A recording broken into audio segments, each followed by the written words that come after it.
جو ساری زندگی نافرمانی کر کے اس کو منانے کا خیال آیا، جوانی میں تو بہت اعلیٰ چیز ہے، ساری زندگی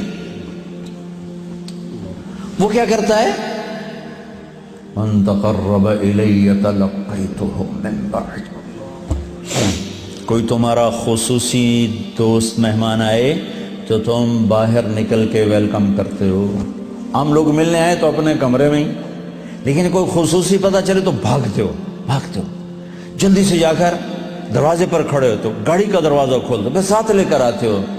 وہ شہنشاہ کہہ رہا ہے زندگی بھر کے گناہ لے کر کوئی مرد عورت جب مجھے منانے آتا ہے تو میں آگے بڑھ کے اس کا استقبال کرتا ہوں، آگے بڑھ کے، وہیں بیٹھے ہوئے آگے بڑھ کے، تلقیتہ من بعید، میں خود آگے تک جاتا ہوں اسے ساتھ لے کے۔ آگے کب سے تیرا انتظار تھا، اللہ کو کیا ضرورت کسی کی؟ ایک مرد عورت توبہ کر لے تو ساتوں آسمان پہ لائٹیں لگ جاتی، ساتوں آسمان میں لائٹیں۔ وہ کہتے ہیں یہ کیا چکر ہے؟ تو اللہ کی طرف سے اعلان ہوتا ہے ایک اللہ کے بندی نے توبہ کی ہے، اس کی خوشی میں یہ سب روشنیاں ہیں۔ اب شادیوں میں نہیں لائٹیں لگاتے، تو میرا اللہ اتنا خوش ہوتا ہے کہ ساتوں آسمان پہ روشنیاں۔ من تقرب الی تلقیتہ من بعید، جو مجھے راضی کرنے کے لیے، توبہ کرنے کے لیے آتا ہے، میں آگے بڑھ کے اس کا استقبال کرتا ہوں۔ ومن اعرض عنی، اور جو نہیں آتا اس کے ساتھ کیا کرتا ہوں؟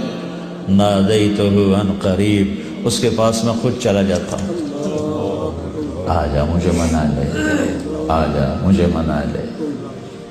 اس نے کہا اولک رب غیری، کوئی میرے جیسا اور رب ہے؟ کوئی میرے جیسا اور رب ہے؟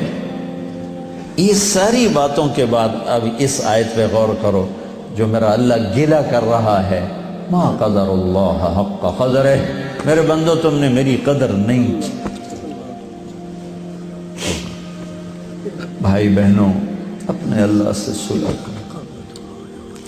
یا ایھا الانسان ما غرک بربک الکریم الذی خلقک فسواک فعدلک فی ای صورت ما شاء رکبک۔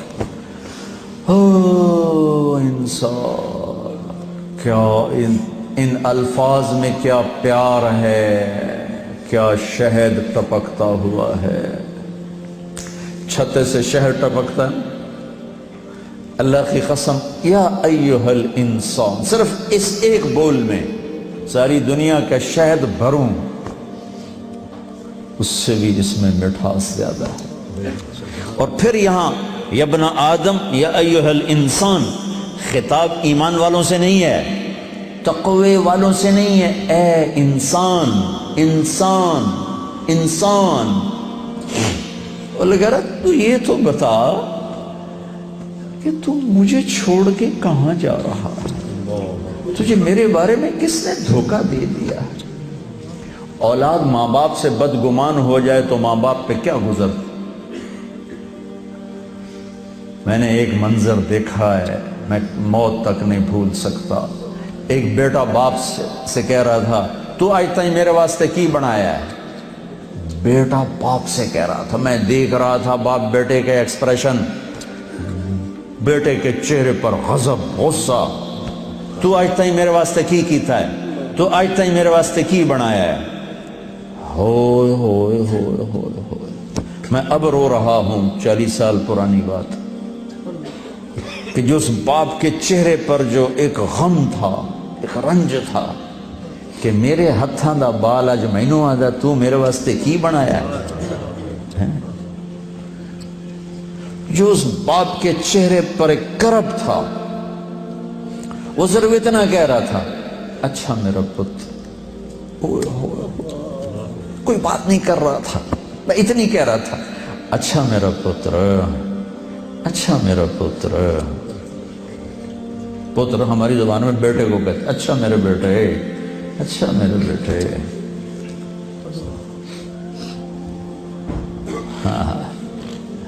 یہ یا ایھا الانسان میں اللہ یہ کہہ رہا ہے میرا بندہ میرے بارے میں دھوکہ کھا گیا، میرے بارے میں بدگمان ہو گیا ہے، کیا ہو گیا ہے؟ آ تو صحیح، پھر میری رحمت تو دیکھ، آ تو صحیح۔ حضرت عمر رضی اللہ عنہ کے زمانے میں ایک شخص گویہ تھا، وہ ایک تارا ہوتا تھا، وہ بجا بجا کے نا اپنی روٹی کماتا تھا، بوڑھا ہو گیا، آواز ختم ہو گئی، فاقے آ گیا، تو گانا بجانا کوئی اچھا کام تو ہے نہیں، تو گیا جنت البقیع میں، تو کہنے لگا یا اللہ، جب آواز تھی تو لوگ سنتے تھے، روٹی بھی چلتی تھی، آواز گئی تو روٹی بھی گئی، اب اس بڑھاپے میں کہاں جاؤں؟